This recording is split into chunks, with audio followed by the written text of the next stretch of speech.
نحمده ونصلي على رسول الكريم ما بعد فأعوذ بالله من الشيطان الرجيم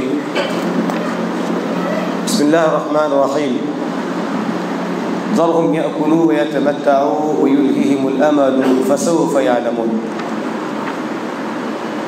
اللہ کا بے انتہا شکر اور اس کا احسان کہ آج ہم نے نماز تراویح میں 16ویں پارے کی مکمل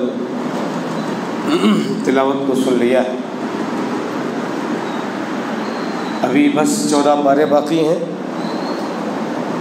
ہم آپ سے یہی گزارش کریں گے کہ پابندی کے ساتھ آپ لوگ تراویح میں شریک ہوتے رہیں، قرآن مجید کو سنا کریں اور اللہ سے دعا کریں کہ اللہ تبارک و تعالی ہمارے قرآن کے سننے کو قبول فرمائے، آمین۔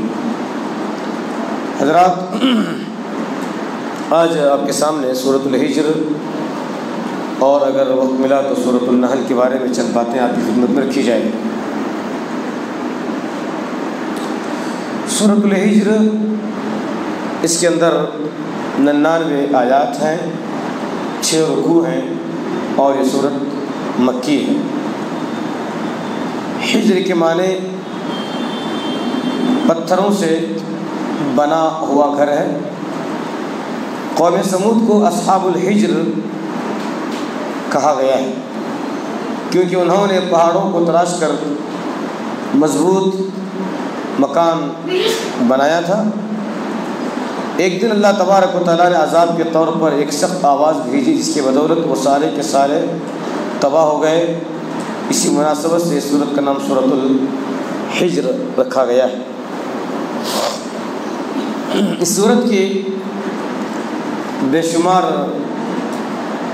خصائص اور اس کے امتیازات ہیں، جس میں سے ایک چیز یہ ہے قرآن مجید میں 5 سورتیں ایسی ہیں جس کی ابتدا الف لام اور را سے ہے۔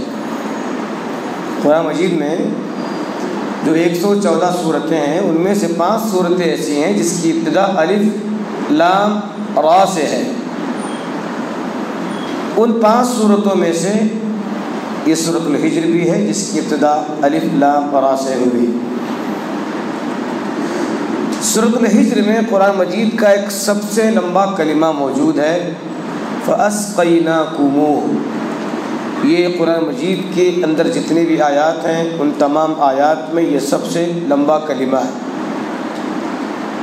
یہی وہ صورت ہے جس کے اندر اللہ تبارک و تعالیٰ نے قرآن مجید کی حفاظت سے متعلق اعلان فرمایا ہے، اِنَّا نَحْنُ نَزَّلْنَا الذِّكْرَ وَإِنَّا لَهُ لَحَافِظُونَ۔ بے شک قرآن مجید کے نازل کرنے والے ہم ہی ہیں اور ہم ہی اس کتاب کے محافظ ہیں۔ اس صورت کے اندر بے شمار جو ہے علمی پہلو ہیں، انشاءاللہ اس پر ہم بات کرتے ہیں۔ سورۃ الحجر کے اندر بے شمار اسباق ہمیں ملتے ہیں۔ ایک سبق جو ہمیں ملتا ہے وہ یہی ہے، اللہ تبارک و تعالیٰ کا قانون ہے کہ اللہ تبارک و تعالیٰ اپنے مخلص بندوں کی حفاظت کرتا ہے اور برے لوگوں کو ہلاک برباد کر دیتا ہے۔ اس صورت میں جہاں بہت ساری باتیں ہمیں معلوم ہوتی ہیں ان میں سے ایک بات ہمیں یہ بھی معلوم ہوتی ہے کہ اللہ تبارک و تعالیٰ نافرمان لوگوں کو عیش و عشرت میں دیکھ کر اللہ تبارک و تعالیٰ کے نافرمان لوگوں کو عیش و عشرت میں دیکھ کر پریشان نہیں ہونا چاہیے۔ دنیا میں سے بہت سارے نافرمان لوگ ہیں، کوئی بوٹل دبا رہا ہے، بار بار ڈسٹرب ہو رہا ہے۔ سورۃ الحجر کے اندر ایک سبق جو ہمیں ملتا ہے وہ یہ ہے کہ اللہ تبارک و تعالیٰ کے بے شمار نافرمان بندے ہیں جو عیش و عشرت کی زندگی گزار رہے ہیں۔ اس کو دیکھ کر کے ہمیں پریشان نہیں ہونا چاہیے، کیونکہ دنیا میں عیش و عشرت ان کا ایسا امتحان ہے جس کے بدلے میں آخرت میں ان کے لیے سوائے عذاب کے کچھ بھی نہیں ملنے والا۔ اسی لیے قرآن مجید کی وہ آیت بھی آپ لوگوں کو معلوم ہے جس میں اللہ تبارک و تعالیٰ نے کہا کہ فَلَا تُعْجِبْكَ أَمْوَالُهُمْ وَلَا أَوْلَادُهُمْ إِنَّمَا يُرِيدُ اللَّهُ لِيُعَذِّبَهُم بِهَا فِي الدُّنْيَا۔ اے ہمارے پیارے نبی، لوگوں کے مال کو اور ان کے اولاد کو دیکھ کر کے اب تعجب نہ کریں، یہی وہ چیز ہے جس کی بنیاد، جس کی وجہ سے، جس کے سبب سے اللہ تبارک و تعالیٰ انہیں تباہ و برباد کر دینا چاہتا ہے۔ حضرات، سورۃ الحجر میں ایک بات ہمیں یہ بھی معلوم ہوتی ہے ہر کسی کی موت کا وقت اللہ تبارک و تعالیٰ نے متعین کر دیا ہے. کوئی بھی اپنے مقررہ وقت سے پہلے یا بعد جو ہے وہ نہیں مرے گا، وہ اپنے وقت پر ہی مرے گا. ما تسبق من امت اجلها وما یستاخرون. کوئی بھی امت اپنے مقررہ وقت سے نہ آگے بڑھتی ہے اور نہ پیچھے. کوئی بھی فرد ہو یا کوئی امت ہو، جماعت ہو، جمعیت ہو، قوم ملت کا معاملہ ہو، ان کے تباہی کا اور ان کے بربادی کا اور ان کے اس دنیا سے چلے جانے کا ایک وقت متعین ہے. وہ وقت متعینہ پر ہی اس دنیا سے جائیں گے، نہ پہلے جائیں گے نہ بعد میں جائیں گے. اور یہی وہ صورت ہے جس کے اندر اللہ تبارک و تعالیٰ نے ایک بہت بڑی عظیم آیت کو نازل فرمایا ہے. اب بار بار علماء کرام کی زبانی سنتے ہیں قرآن مجید کے تحفظ کو لے کر کے. آسمان سے تورات نازل ہوئی، انجیل ہے، زبور ہے، قرآن ہے، 4 بڑی بڑی کتابیں نازل ہوئی. ان میں سے 3 کتابیں تورات، انجیل، زبور، اس کی حفاظت کے ذمے اللہ تبارک و تعالیٰ نے اسی امت کو دے دیا تھا، اسی قوم کو دے دیا تھا جس پر وہ کتابیں نازل ہوئی، سوائے قرآن مجید کی. قرآن مجید کے بارے میں اللہ تبارک و تعالیٰ نے اعلان کیا اِنَّا نَحْنُ نَزَّلْنَا الذِّكْرَ وَإِنَّا لَهُ لَحَافِظُونَ. اس کتاب کی نازل کرنے والے ہم ہیں اور ہم ہی اس کتاب کے محافظ ہیں. الحمدللہ. یہ قرآن مجید کا بہت بڑا اعزاز ہے. قرآن مجید کی بہت بڑی عظمت کہ اللہ تبارک و تعالیٰ نے اس کے تحفظ کی ذمہ داری لے رکھی ہے. اس کے علاوہ اور بھی جو کتابیں نازل ہوئی اللہ نے حفاظت کی ذمہ داری نہیں لی. یہی وجہ ہے کہ ان کتابوں میں تحریفات ہوئے، تبدیلیاں بھی، کچھ گھٹایا گیا اور کچھ بڑھایا گیا. الحمدللہ قرآن واحد اللہ کا کلام ہے جو قیامت کے صبح تک بالکل من و عن جیسے اللہ نے آسمان سے نازل فرمایا ایسے ہی باقی رہے گا. اللہ کے کلام کے ہونے میں یہ سب سے بڑی دلیل ہے. آپ اس قرآن مجید کو مشرق میں جائیں، مغرب میں جائیں، شمال میں جائیں، جنوب میں جائیں، جہاں جہاں مسلمان آباد ہیں وہاں وہاں جائیں، قرآن آپ کو ایک جیسا ملے گا، کسی بھی طرح کوئی تبدیلی نہیں. ایک زبر، ایک زیر، ایک پیش، کسی ایک نقطے کے اضافے اور کسی ایک نقطے کے گھٹانے کی شکل میں نہیں ملے. جیسے قرآن آپ اپنے شہر گلبرگہ میں، جیسا قرآن آپ اپنے گھر میں پاتے ہیں، ایسا ہی قرآن اس روئے زمین پر جہاں بھی موجود ہے ایسی کوئی اس کے تبدیل نہیں. اور وہ آیت اللہ تبارک و تعالیٰ نے اسی صورت میں رکھی ہے جس کو ہم سورۃ الحجر کے نام سے یاد کرتے ہیں. سورۃ الحجر میں بہت سارے باتیں ملتی ہیں، بہت سارے اسباق ملتے ہیں. ان میں سے ایک چیز یہ ہے کہ اللہ کے خزانوں میں کوئی کمی نہیں ہے، ہر چیز اللہ کے خزانوں میں موجود ہے، ہر چیز. وَإِن مِّن شَيْءٍ إِلَّا عِندَنَا خَزَائِنُهُ وَمَا نُنَزِّلُ إِلَّا بِقَدْرٍ مَّعْلُومٍ. کوئی بھی چیز ہمارے پاس جو موجود ہے یہ سب اللہ کی جانب سے ہمیں حاصل ہوئی ہے، اس کے خزانے سے حاصل ہوئی. جو بھی ہمارے پاس تو اللہ تبارک و تعالیٰ نے بڑی پیاری بات بیان فرمائی اور بالکل واضح انداز میں کہا کہ اللہ کے خزانوں میں کوئی کمی نہیں، کوئی کمی نہیں. ہمارے خزانے گھٹتے ہیں، اللہ کی خزانہ کبھی گھٹتا نہیں، کبھی گھٹتا نہیں. دنیا میں تعداد چاہے جتنی بڑھ جائے، ایک وقت تھا ہماری ہندوستانی لوگوں کی تعداد کتنی تھی؟ لاکھوں میں تھی، کروڑوں میں. ابھی کتنی ہے؟ 100 کروڑ سے زیادہ، 100 کروڑ سے زیادہ ہماری تعداد. اس وقت بھی اللہ تبارک و تعالیٰ خزانے میں نے کوئی کمی بھی. آج 1000 کروڑ ہو جائیں ہندوستان میں اور روئے زمین پر جتنے آج مسلمان موجود ہیں 100 گنا زیادہ ہو جائیں. اللہ کی مخلوق اس روئے زمین پر جتنی اب موجود ہے 100 گنا بڑھ جائے، باوجود اس کے اللہ تبارک و تعالیٰ کے خزانے میں کوئی بھی کمی نہیں ہوگی. حضرات سورۃ الحجر میں اللہ تبارک و تعالیٰ نے ایک بڑی بات بیان فرمائی، وہ یہ ہے الا عبادک منہم المخلصین. شیطان نے اللہ سے کہا تھا ثم لآتینہم من بین ایدیہم ومن خلفہم وعن ایمانہم وعن شمائلہم ولا تجد اکثرہم شاکرین. اے اللہ تیرے بندوں کو بہکانے کے لیے میں سامنے سے، پیچھے سے، دائیں سے، بائیں سے آؤں گا، تیرے بندوں کو میں بہکاؤں گا. لیکن اسی نے یہ بات کہی تھی الا عبادک منہم المخلصین، اے اللہ تیرے جو مخلص بندے ہیں نا میں ان کا کچھ بگاڑ نہیں سکتا. شیطان نے خود کہا تھا جو تیرے مخلص بندے ہیں ان کا میں بال بیگا نہیں کر سکتا۔ اس سے اللہ تبارک و تعالیٰ نے کہا کہ ما امروا الا لیعبدوا اللہ مخلصین لہ الدین، اللہ کے حکم ہے کہ تم اپنی عبادتوں میں اخلاص پیدا کرو۔ جس بندے کی عبادات میں اخلاص ہوگا، اللہ کی قسم ایسی عبادتیں دربار خدا بندی میں قبول بھی ہوں گی، اور شیطان ایسے لوگوں کا بال تک بیگا نہیں کر سکے گا، نقصان نہیں پہنچا سکے گا۔ میں تیرے سارے بندوں کو بہکاؤں گا، نہیں چھوڑوں گا، رائے راست ہٹا کر رہوں گا، سوائے ان لوگوں کے جو بندے تیرے ڈر سے، تیرے خوف کی وجہ سے عبادتوں کو انجام دیتے ہیں، ان کی عبادتیں ریا نمود سے بالکل پاک و صاف، ان کی عبادت من اللہ ہی ہوتی ہے۔ وہ راتوں میں اٹھ کر سجدے کرتے، کوئی انہیں نہیں دیکھ رہا ہے، کوئی انہیں نہیں دیکھ رہا ہے۔ گھر کے تمام افراد سوئے ہوئے ہیں، بیوی سوئی ہے، ماں سوئی ہے، بچے سوئے ہوئے ہیں، باپ سوئے ہوئے ہیں، گھر کے سارے افراد سوئے ہوئے ہیں، کہ رات میں اٹھتا ہے چپکے سے مصلی بچھا کر اللہ کے حضور کھڑا ہو جاتا ہے۔ یہی وہ عبادت ہے جو اللہ تبارک و تعالیٰ کو بہت پسند ہے، جس عبادت کو سوائے رب کے کوئی نہ دیکھتا ہو، جس عبادت کا علم سوائے رب کے کسی کو نہ ہو۔ یہی وہ عبادتیں ہیں جو انسان کے درجات کو بلند کرتی ہیں، یہی وہ عبادت ہے جس کی وجہ سے، جس کے بنیاد پر ایک بندہ اللہ تبارک و تعالیٰ کا تقرب حاصل کرتا ہے، اللہ تبارک و تعالیٰ اس سے قریب ہوتا ہے۔ یہی وہ عبادتیں ہیں جس کے بعد اللہ تبارک و تعالیٰ اس بندے کو تحفظ بخشتا ہے، لوگوں کے دلوں میں اللہ تبارک و تعالیٰ اس کی محبت پیدا فرماتا ہے، لوگ اس سے پیار کرتے ہیں۔ اور جن کی عبادتوں میں اخلاص نہ ہو، ریا ہو، نمود ہو، دکھلاوا ہو، ایسے لوگوں کے چہروں پر نور نہیں رہتا، ایسے لوگ اپنی عبادت میں پابندی نہیں کرتے، ایسے لوگوں کو عبادتوں میں لذت حاصل نہیں ہوتی ہے، ایسے لوگوں کی عبادتوں میں خشوع حاصل نہیں ہوتا ہے۔ آپ دیکھیے، ایک مرتبہ آزما کر کے دیکھیے، کوشش کر کے دیکھیے، آپ رات میں اٹھیے، کائنات کے سارے لوگ سو رہے ہوں، گھر کے تمام افراد سو رہے ہوں، ایسے صورت میں آپ قرآن کی تلاوت کر کے دیکھیے،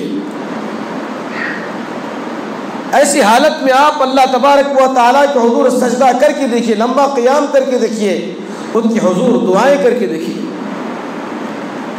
کیا لذت آپ کو محسوس ہوگی، کس طرح کا سرور، کس طرح کی خوشی آپ لوگوں کو محسوس ہوگی، آپ کا دل باغ باغ ہو جائے گا، آپ کو ایسا لگے گا کہ کوئی بڑی چیز آج مجھے مل گئی ہے، کوئی بڑی دولت آج مجھے مل گئی ہے، ایک طرح کا جو ہے روحانی سکون آپ لوگوں کو ملے۔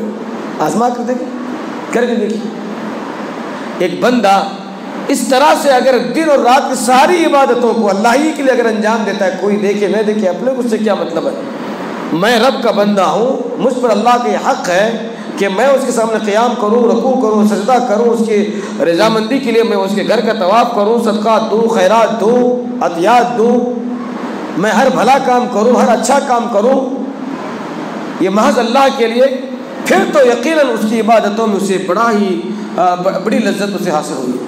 حضرات، سورۃ الحجر میں ایک جگہ اللہ فرماتا ہے، ان عبادی لیس لک علیہم سلطان الا من اتبعک من الغاوین۔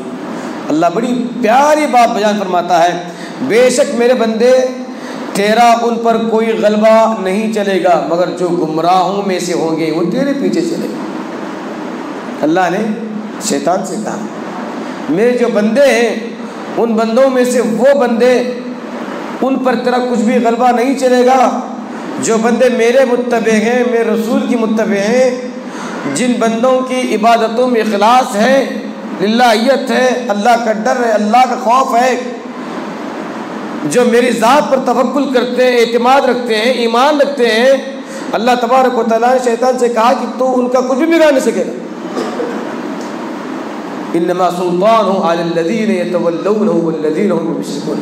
اللہ فرماتا ہے تیرا بس ان لوگوں پر چلے گا جو تیری جانب دوستی کا ہاتھ بڑھاتے ہیں، تیرا بس ان پر چلے گا، تیرا کنٹرول ان پر ہوگا جو اللہ کی ذات میں دوسروں کو شریک ٹھہراتے ہیں، جو اللہ کی ذات میں دوسروں کو شریک ٹھہراتے ہیں، ان پر تیرا بس چلے گا۔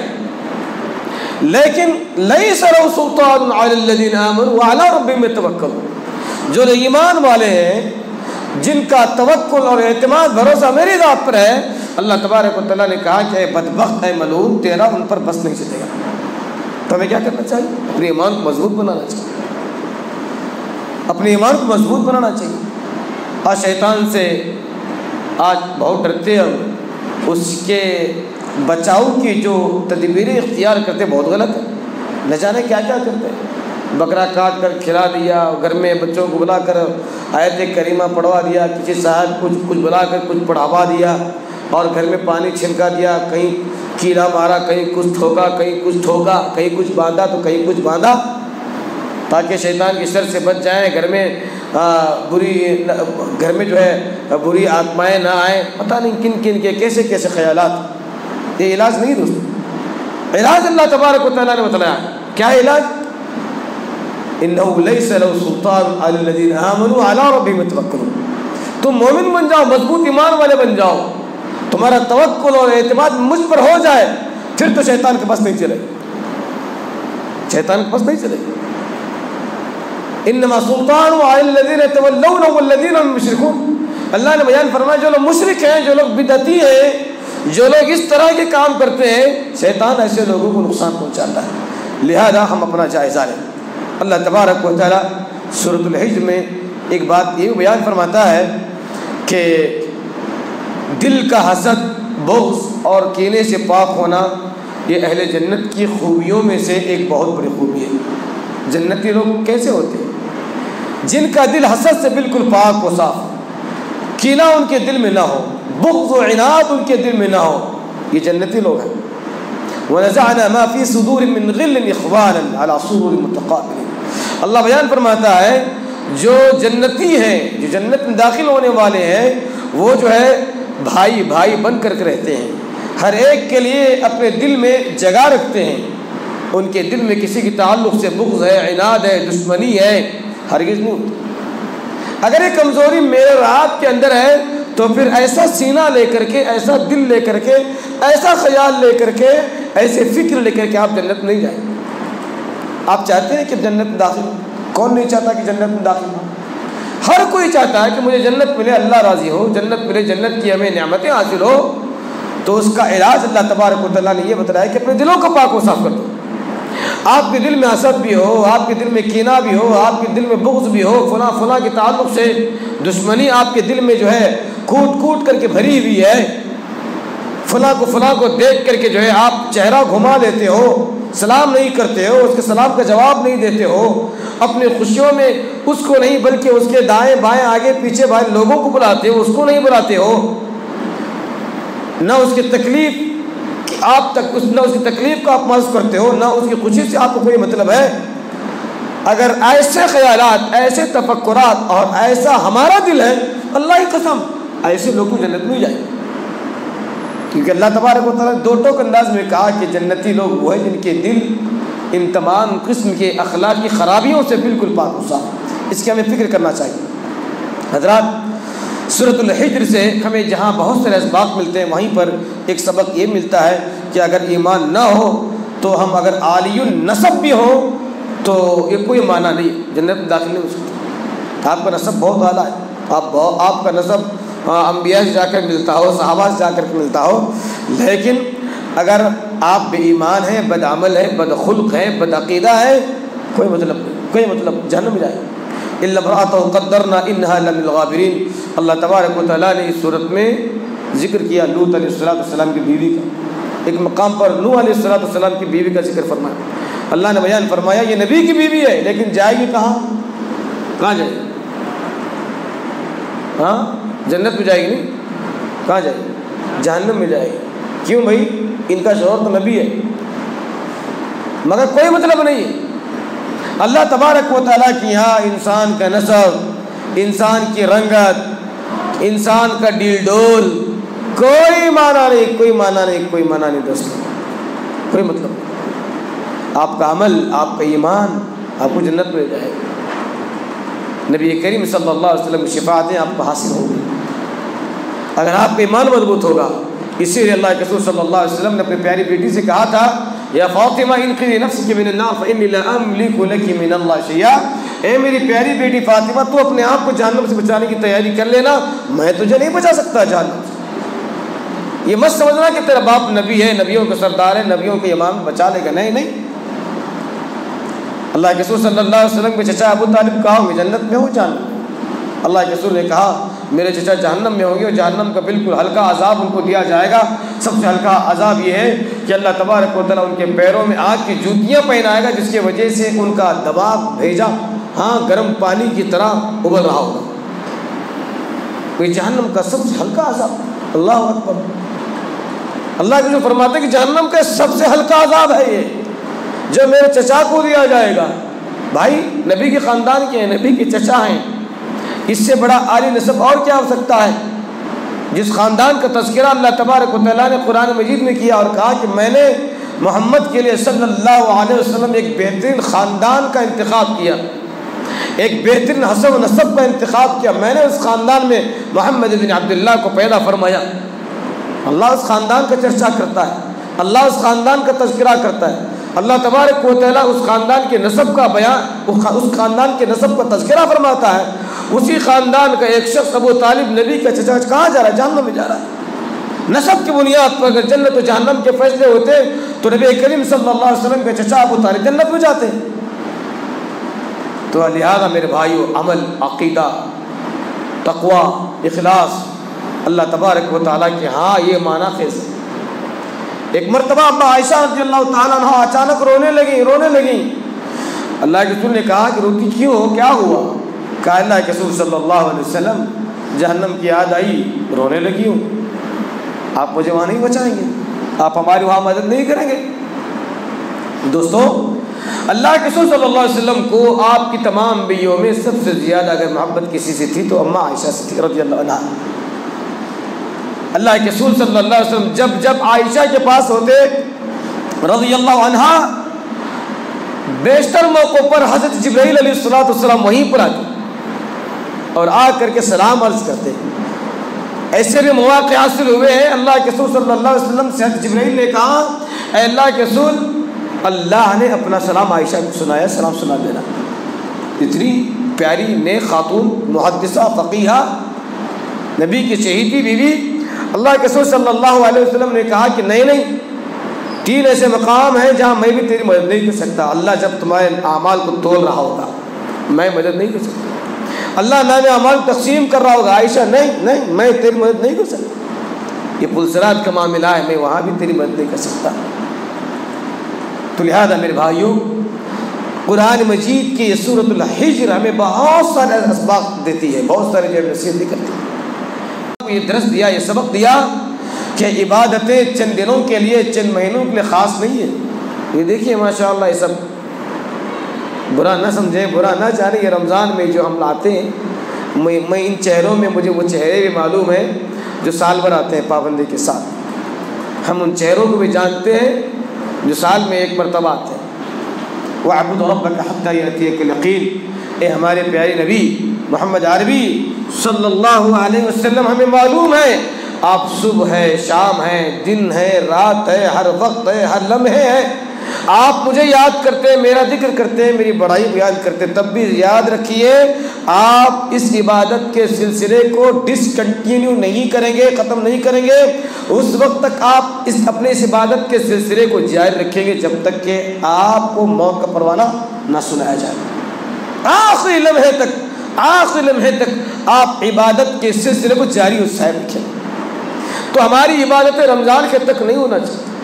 اس روئے زمین کا سب سے بڑا عابد، اس روئے زمین کا سب سے بڑا زاہد، اس روئے زمین کا سب سے بڑا متقی، اس روئے زمین پر سب سے زیادہ اللہ تبارک و تعالیٰ سے ڈرنے والا اگر کوئی رہا ہے تو وہ میرا اور آپ کا پیارا نبی محمد عربی صلی اللہ علیہ وسلم۔ باوجود اس کے اللہ نے کہا آپ کو بھی ہم اس بات کی تاکید کرتے ہیں کہ کہیں یہ سلسلہ منقطع نہ ہو، کہیں یہ سلسلہ عبادتوں کا ختم نہ ہو، آخری زندگی کے آخری حد تک، آخری لمحے تک آپ کو عبادتوں کا انجام دینا ہوگا۔